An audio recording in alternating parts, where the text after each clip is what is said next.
Title 1. 清代道统垄断的根基，皇权与儒学的权力重构。Title I doubt the foundation of Confucian orthodoxy monopoly in the Qing dynasty. The restructuring of power between imperial authority and Confucianism. The Qing dynasty's tribal governance did not initiate the decline of traditional morality, but delivered the final blow to its collapse, building on the illogical control mechanisms inherited from the Jin, Yuan, and Ming dynasties. The Qing ruler refined a more sophisticated system of power monopolization, reducing Confucian morality from a transcendent value system to a mere instrument of imperial rule. The core of this transformation lay in the forced integration of two distinct but unconnected concepts, the Confucian Dao Tong and the imperial Fa Tong. The concept of Dao Tong was first articulated by Han Yu in the Tang dynasty as a response to the rise of Buddhism and Taoism, and later systematized by Zhu Xi in the Song dynasty into a coherent ideological framework. It donates the unbroken transmission of core Confucian values, benevolence, righteousness, propriety, wisdom, and trustworthiness. From the legendary sage kings Yao, Shun, Yu, Tang, Wen, and Wu, down to Zhou Gong, Confucius, and Mencius. For Song and Ming scholar officials, Dao Tong represented a set of moral principles that transcended secular political authority, forming the ideological foundation of their claim that Dao Tong takes precedence over Fa Tong. This principle empowers scholar officials to serve as the legitimate inheritors and interpreters of Confucian orthodoxy, granting them the moral authority to criticize imperial power when it deviated from Confucian ideals. The Kangxi Emperor, a shrewd ruler with a deep understanding of Confucianism, recognized the utility of Dao Tong for consolidating his rule. However, he rejected the Song Ming tradition that positioned scholar officials as the guardians of Dao Tong. Instead, he sought to seize this moral authority for himself, redefining the relationship between imperial power and Confucian orthodoxy to serve the interests of the Manchu ruling class. Title 2. 清代道统垄断的手段，经典阐释，思想价值。Title I. The means of Confucian orthodoxy monopoly in the Qing dynasty. Classic interpretation and ideological suppression. To monopolize Dao Tong, the Kangxi Emperor implemented three core strategies that fundamentally reshaped the role of Confucianism in imperial governance. First, he seized the exclusive right to interpret Confucian classics, a diligent student of the 4 books and 5 classics. The Kangxi Emperor personally presided over the compilation of authoritative Confucian texts, such as imperially commissioned complete works of Zhu Xi or essentials of Neo-Confucianism. He also wrote commentaries on key Confucian texts in his capacity as emperor, declaring his interpretations to be the only orthodox ones. This move stripped scholar officials of their traditional authority to interpret the classics independently, reducing them to passive recipients of imperial ideology. Second, he claimed the title of Sage Emperor, equating imperial power with Dao Tong itself. The Kangxi Emperor promoted himself as the embodiment of Confucian ideal ruler, one who reveres heaven, honors ancestors, works diligently, and cares for the people. In his edicts to his ministers, he explicitly linked the transmission of Dao Tong to the legitimation of his reign, declaring, "Heaven begets sages who serve as both emperors and teachers." The continuity of Dao Tong through the ages is inseparable from the continuity of imperial. By conflating Dao Tong and Fa Tong, he positioned himself as both the supreme political leader and the ultimate moral authority. Third, he suppressed heterodox ideas and silenced dissenting voices among scholar officials, while he established the Boxi Huangqi examination to recruit talented scholars into his administration. He also launched a rigorous literary inquisitionism to punish those who dared to discuss state affairs or interpret Daotong outside of the imperial framework. He issued explicit decrees requiring scholarly officials to align their hearts and minds with mine, follow my way mission, effectively eradicating the Songling tradition of scholar officials using Daotong to channel imperial power. Title 3. 清代信仰工具化，宗教机迷与科举驯化。Title 3. The instrumentalization of faith in the Qing dynasties, religious appeasement, and imperial cognization domestication. The Qing dynasty's instrumentalization of ideology extended beyond Confucianism to include religious traditions, with Tibetan Buddhism serving as a key tool of frontier governance. Unlike the rulers of the Wei, Jin, Southern, and Northern dynasties, who embraced Buddhism as a means of bridging cultural divides between Han and nomadic peoples, the Qing court patronized Tibetan Buddhism purely as a political device. The Qianlong Emperor, despite his personal interest in Buddhist practice, openly acknowledged that Buddhism is nothing more than a device to pacify the tribal peoples of the frontier. This policy of using religion to control border regions allowed the Qing to maintain stability in Tibet and Mongolia without resorting to costly military campaigns. For the Han Chinese population in the Central Plains, the Qingrong rulers adopted a different strategy: the domestication of Neo-Confucianism through the imperial examination system. Under the Qing, the civil service examinations were structured around Zhu Xi's commentary on the Four Books, which was designated as the sole authoritative source for answering examination questions. Scholars were required to memorize Zhu Xi's interpretations verbatim, with no room for independent thinking or alternative perspectives. The History of the Qing Dynasty treatise on imperial examinations notes that the Qing inherited the examination system of the Ming, but imposed even stricter controls on the content and format of examinations, narrowing the path to officialdom for Han scholars. This system transformed Neo-Confucianism from a dynamic philosophy of self-motivation and moral improvement into a rigid set of dogmas, a ticket to officialdom that scholars had to master to advance their careers. As a result, scholar officials often paid lip service to Confucian ideals such as upholding heavenly principles and eliminating human desires, while engaging in corrupt and unethical behavior in their official classes, giving rise to a culture of hypocrisy and moral incarceration. Title 4. 传统道德崩塌，半精英阶层的蜕变与堕落。Title 4. The collapse of traditional morality, the transformation and degeneration of the semi-elite class.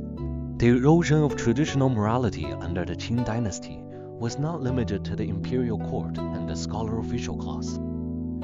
It gradually permeated every layer of society, including the semi-elite groups that stood between the ruling class and the common people. These semi-elite groups, including rural gentry, urban merchants, and lower-level officials, were once the backbone of traditional Chinese society, responsible for upholding Confucian values in local communities.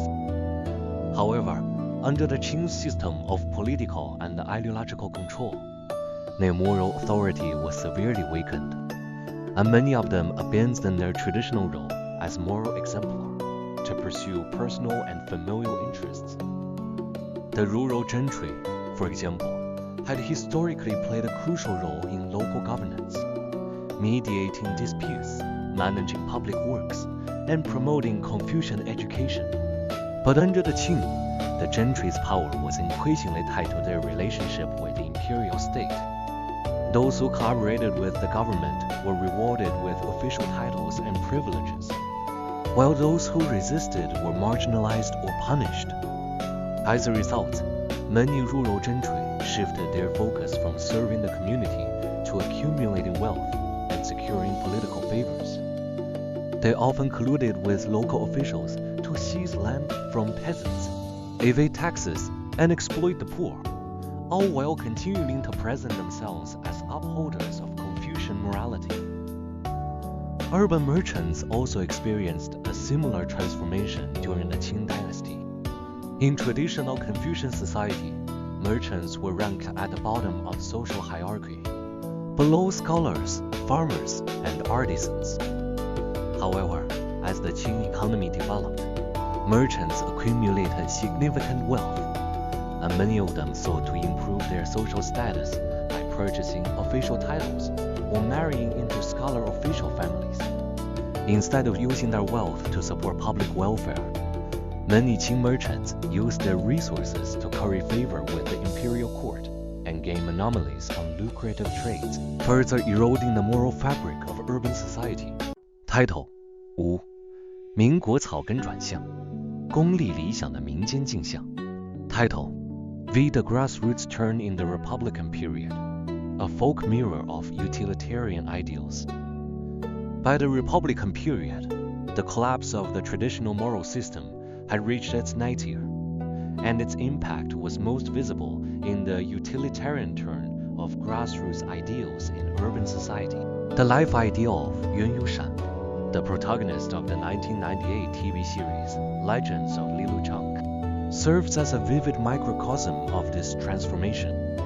Born into a humble background, Yuan Yushan worked as an apprentice in an antique shop in Lulichan, a famous street for antiques in Beijing. Unlike the traditional grassroots scholars who aspire to cultivate themselves, manage their families, govern the state, and bring peace to the world, Yuan Yushan had no interest in the imperial examinations or Confucian ideals. Instead, he openly declared that his life's ambition was to be like King Zhong, the oil seller in the story, save enough money, and marry the courtesan of his dreams. Qing Zhong is the protagonist of the oil seller and the courtesan, a classic story from Feng Monglong's Stories to Awaken the World. In the original story, Qing Zhong is a poor but honest oil seller who wins the heart of a famous courtesan through his severity, fullness, and respect for women. His success is a testament to the power of moral virtue over material wealth. However, Yuan Yushan's interpretation of the story simplifies it into the utilitarian formula. Accumulate enough capital, and you can buy happiness. For him, Qing Zhong's sincerity is irrelevant. What matters is the oil seller's ability to save money and achieve his personal goals. This misinterpretation reflects the deep-seated utilitarian ethos that had permeated grassroots sailors since the late Qing dynasty. The moral core of traditional stories was stripped away, leaving only a survival strategy based on cost-benefit analysis. In the Republican period, with the imperial examination system abolished and the traditional social hierarchy collapsed, many grassroots people like Yuan Yushan redefined success in pure material and personal terms. This downgrading of ideals was not a sign of moral decay, but a pragmatic response to the collapse of the traditional moral system, as grassroots people struggled to survive in a society that no longer had a clear moral compass. 6. 同信佛却异结局，统治逻辑的底层分野。Why does the same faith, different outcomes? The fundamental divide in governance logic. It is noteworthy that rulers of the Wei, Jin, Southern and Northern dynasties, and the Jin, Yuan, Ming, and Qing dynasties all embraced Buddhism, but achieved drastically different ethical outcomes. The core difference was not in believing in Buddhism itself, but on the ruler's positioning of Buddhism, attitude toward Chinese culture, and strategies for addressing the threat of a figure like Yang Jian. First, the positioning of faith, from two-way constraint to one-way instrument. Nomadic rulers of the Wei, Jin, Southern and Northern dynasties embraced Buddhism voluntarily to integrate into Chinese culture. Figures like Emperor Xiao Wei'an of Northern Wei and Emperor Fujian of former Qing saw Buddhism as a bond uniting Han and nomadic peoples. promoting the integration of Buddhist doctrines with Confucian benevolent governance and Taoist non-action. At that time, Buddhism was a shared faith of emperors and commoners. Its karma and retribution doctrine imposed moral constraints on both rulers and the ruled, forming a mutual ethical check. In contrast, Jin, Yuan, Ming, and Qing rulers used Buddhism purely as a political tool for tribal autocracy. The Yuan dynasty patronized Tibetan Buddhism to win over Tibetan forces, while the Qing dynasty promoted it to consolidate the Manchu-Mongolian-Tibetan alliance. For Central Plains Han people, Buddhism was simplified into a utilitarian belief of worshipping Buddhas for blessings and abiding by the status quo, losing its function to constrain rulers. As Qianlong Emperor bluntly put it, Buddhism was merely a tool to pacify border tribes, unrelated to Han moral edification.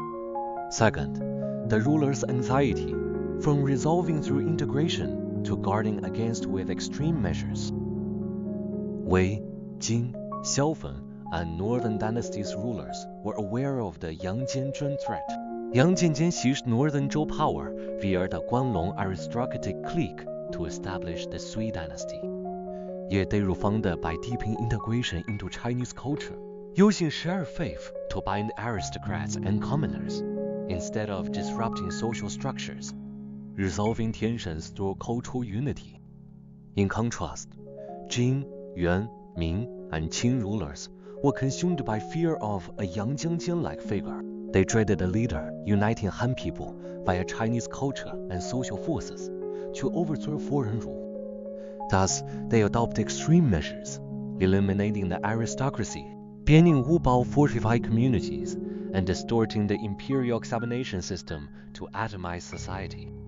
Meanwhile, they turned the faith into a one-way control tool, eradicating ideological resistance.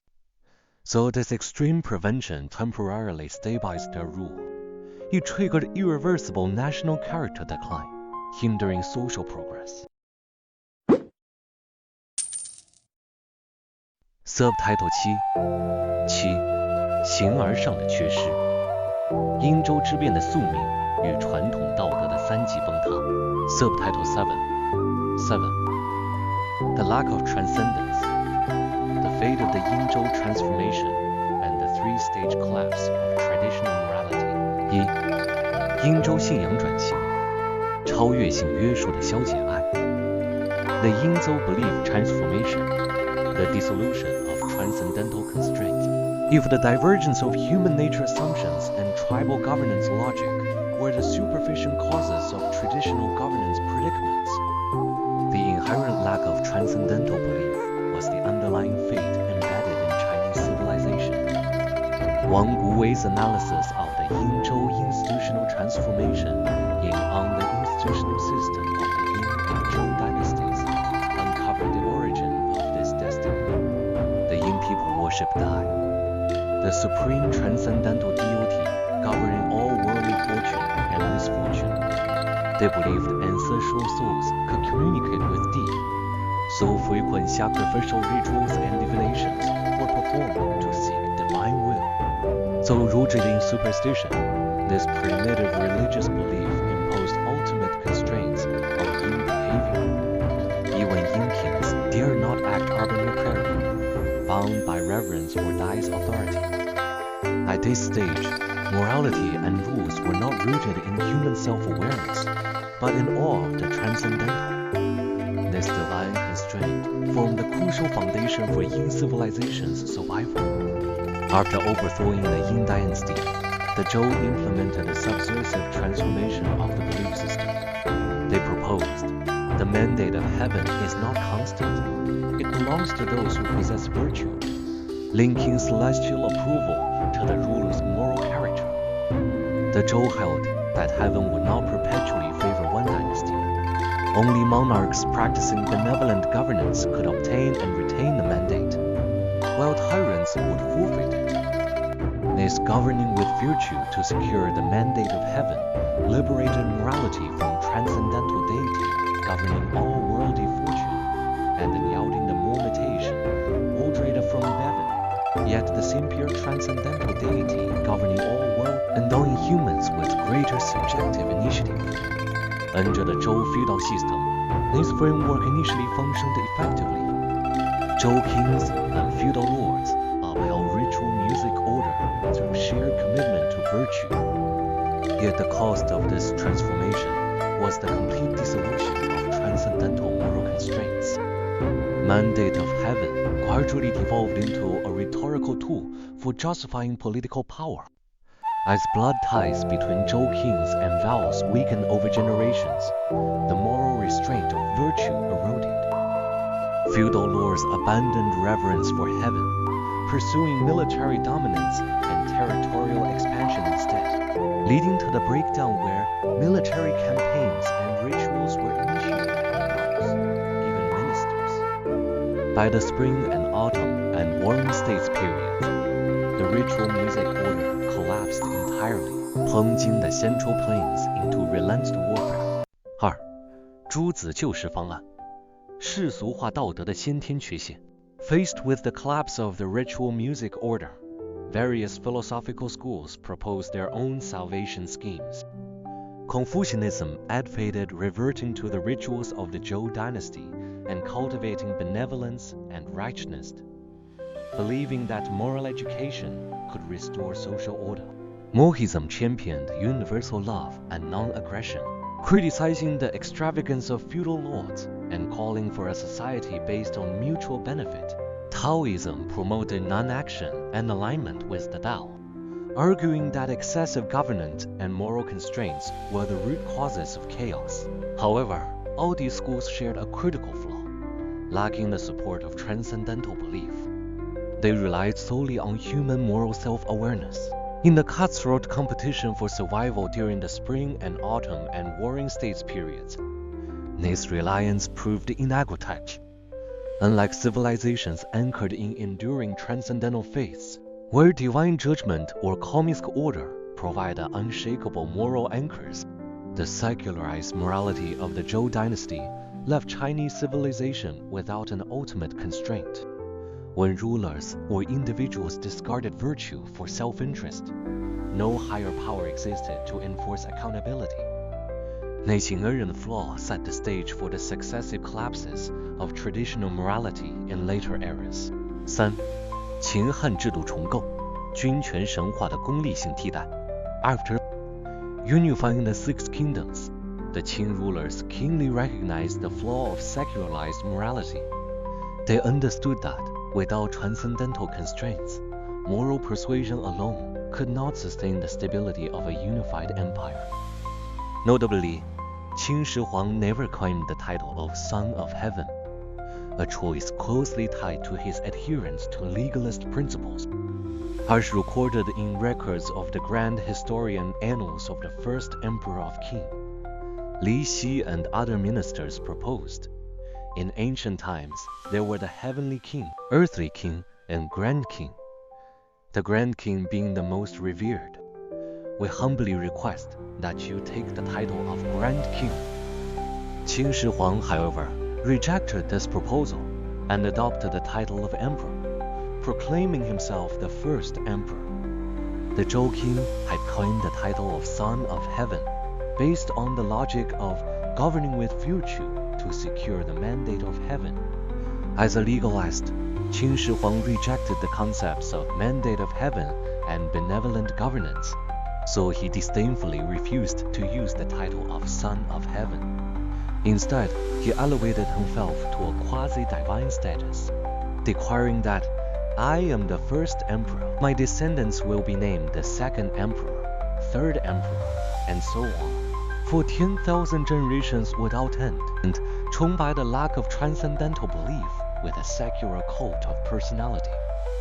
This approach mirrored that of the Roman Emperor Augustus, who declared himself Divine Augustus. When transcendental gods are absent, monarchs seek to deify themselves. 3. 秦汉制度重构，君权神话的功利性替代。I. The Qing Han institutional restructuring, the utilitarian replacement of divine monarch power.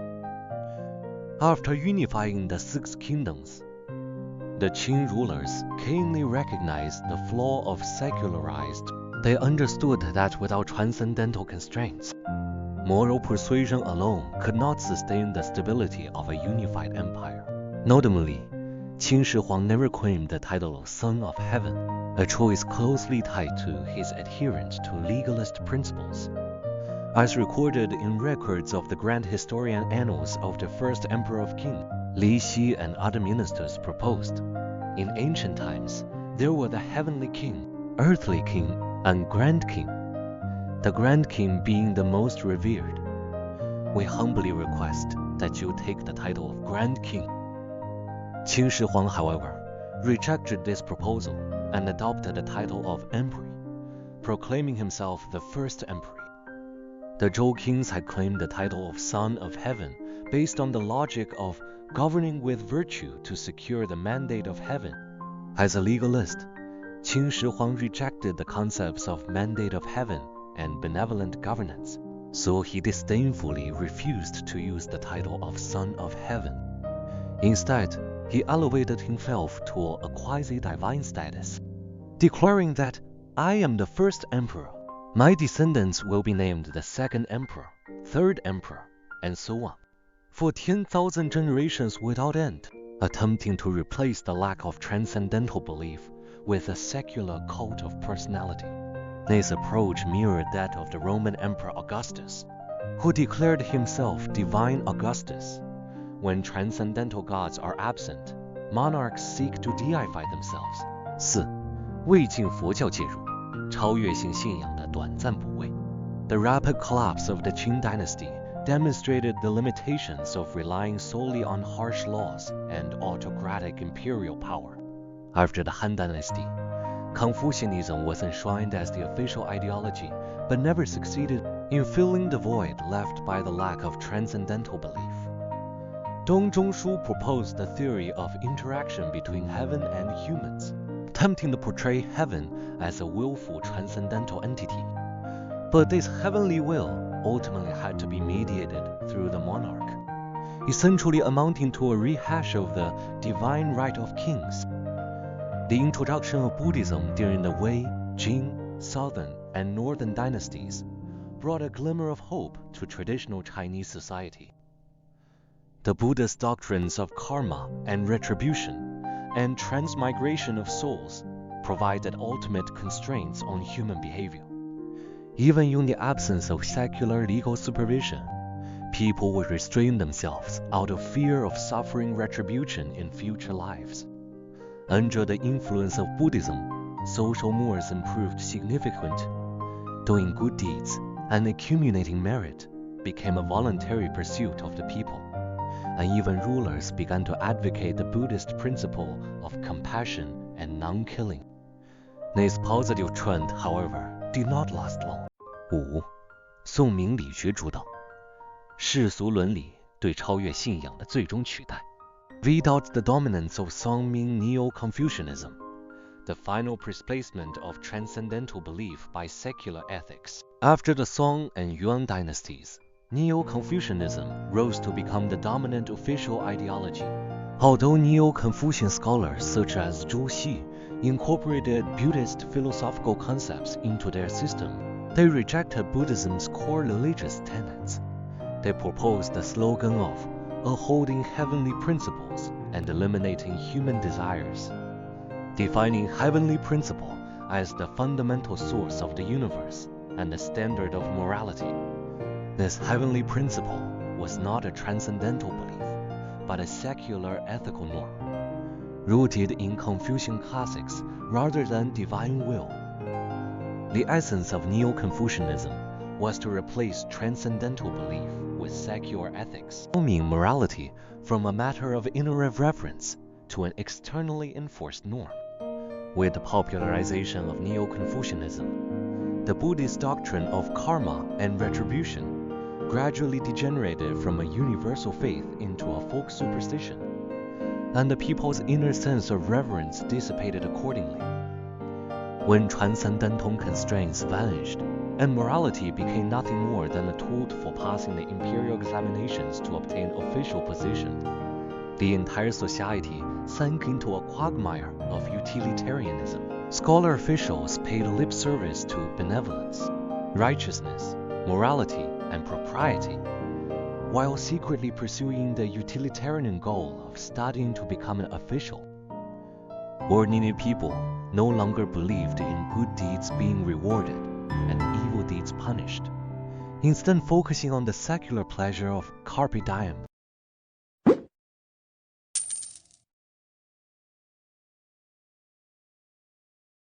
The modern mirror, late Qing literati officials, lament for the rule of the three dynasties, and the ultimate reflection on traditional governance. 8. 近代的镜像，晚清士大夫的三代之治之叹与传统之道的终极反思。I. The Opium War, a shattered illusion and a new perspective on governance. 1. 鸦片战争，天朝上国幻梦的破碎与知道认知的转向。In 1840, the Opium War shattered the Qing dynasty's illusion of being the celestial empire. The advanced weapons of Western powers not only defeated the Qing army, but also opened the eyes of late Qing literati officials to an alternative model of governance. When figures such as Zheng Gofan, Liu Shihong, and Gu Songtao traveled abroad and witnessed Western customs, including their customs administration, prisons, parliaments, and schools, they all lamented in unison that this is nothing less than the rule of the three dynasties, a legendary era of ideal governance in ancient China. This lament was not blind admiration for Western systems, but a reflection on traditional Chinese governance through the lens of Confucian ideals. Zheng Gofan's understanding of Western governance began with the customs administration. After the Second Opium War, the Qing dynasty's customs service was placed under the management of foreign commissioners. Prior to this, the Qing customs had been a hotbed of corruption, with officials embezzling public funds on a large scale and tax revenues leaking away constantly. In stark contrast, the foreign-managed customs operated with clear accounts, stable tax revenues, and standardized procedures. Zheng Gofan wrote in a letter to his family, "The management of the foreign-run customs eliminates all corruption and malpractices, down to the smallest detail. Its efficiency is incomparable to that of the Chinese officialdom." He even warned his family, "When passing Zhujiang, you may seek expedited service, but do not attempt to help boatmen evade customs duties." In Zheng Gofan's view, the integrity and rule-abiding behavior of Western customs officials embodied the Confucian ideal of upright officials and orderly people in the rule of the three dynasties. This strong sense of rule-based governance was precisely what was lacking in traditional Chinese officialdom. While Western customs officials followed legal norms, their Chinese counterparts operated according to hidden rules. While Western tax revenues were used for public services, Chinese tax revenues were siphoned off into the private pockets of officials. 2. Diverse observations, prisons, education and parliament in Western governance. 2. 多元体察，西方寓政、教化与议会制度的儒家理想映照。As the Qing dynasty's envoy to Britain, Liu Shihong recorded his observations in detail in Diary of a Mission to Britain. He was astonished to find that British prisons were clean and hygienic, providing prisoners with adequate food and accommodation. More importantly, they emphasized rehabilitation rather than mere punishment. Prisoners were required to learn practical skills every day and participate in religious activities every week.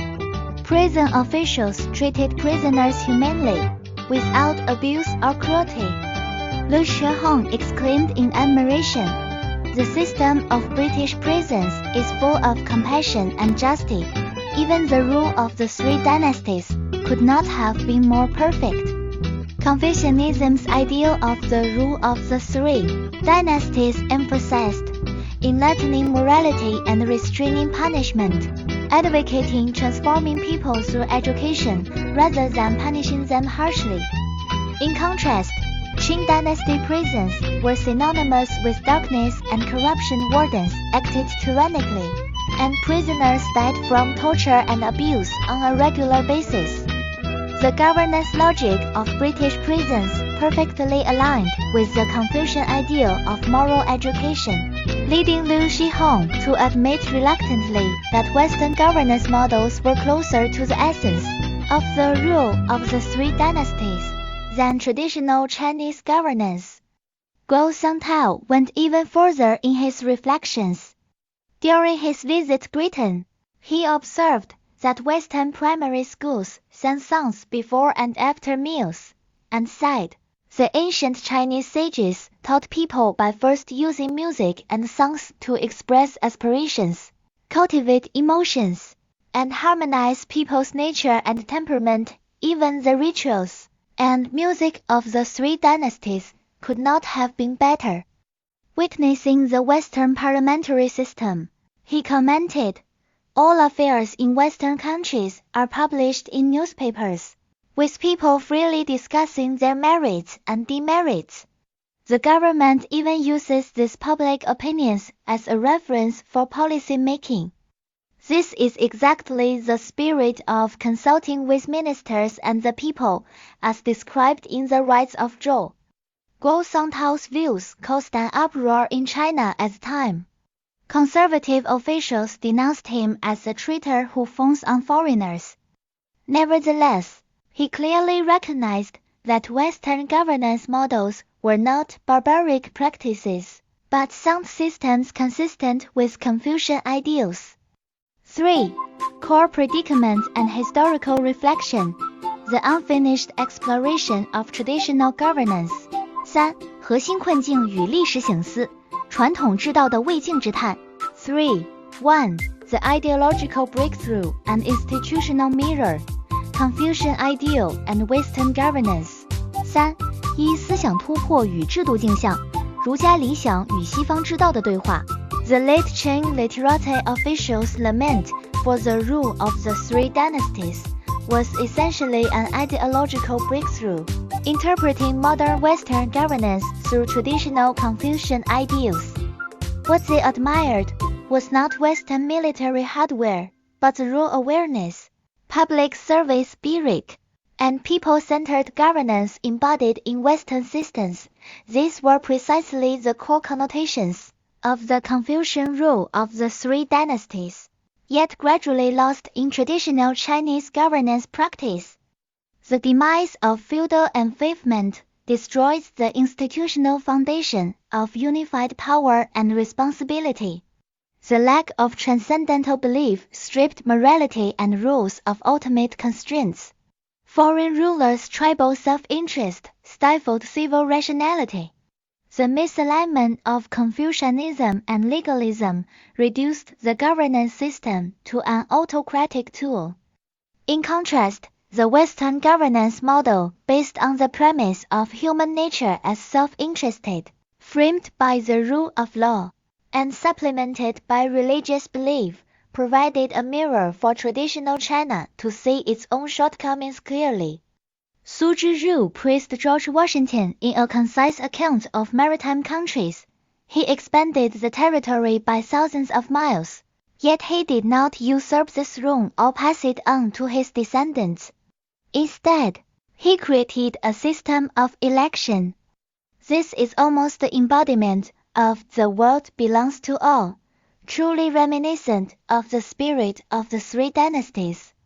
This statement echoed the common aspiration of late Qing literati officials, who deeply understood that the core of the three dynasties was never a specific institutional form, but adherence to rules, unified power and responsibility, and the original aspiration of putting the people first. 3. 2. The historical predicament and contemporary enlightenment. The unfinished exploration of governance. 3. 2. 历史困境与当代启示，治道探索的未竟之路。The evolution of traditional Chinese governance was precisely a process of losing the core connotations of the rule of the three dynasties. From the Yingzhou transformation to the decline of the Song and Yuan dynasties, from the order preservation in the Wei, Jin southern and northern dynasties to the ethical collapse of the Jin, Yuan, Ming, and Qing dynasties, the predicament of traditional Chinese governance ultimately pointed to a core position, without transcendental belief as ultimate constraint, a rigid rule of law framework, and space for civil participation in governance. Any moral preaching will ultimately become empty talk. The late Qing literati officials' lament was not only recognition of Western governance, but also profound reflection on traditional Chinese governance. This reflection has transcended a century, continuing to pose a thought-provoking question to every Chinese person today. What constitutes good governance? What is the true path of governance? Looking back at history, traditional Chinese governance's predicament was not a civilizational failure, but an unfinished exploration. The late Qing literati officials attempted to find a path of tradition-modernity integration, building a bridge between Confucian ideals and Western systems, was a continuation of this exploration. Although this path was fraught with thorns, the spirit of reflection and exploration embodied in it is worthy of eternal memory.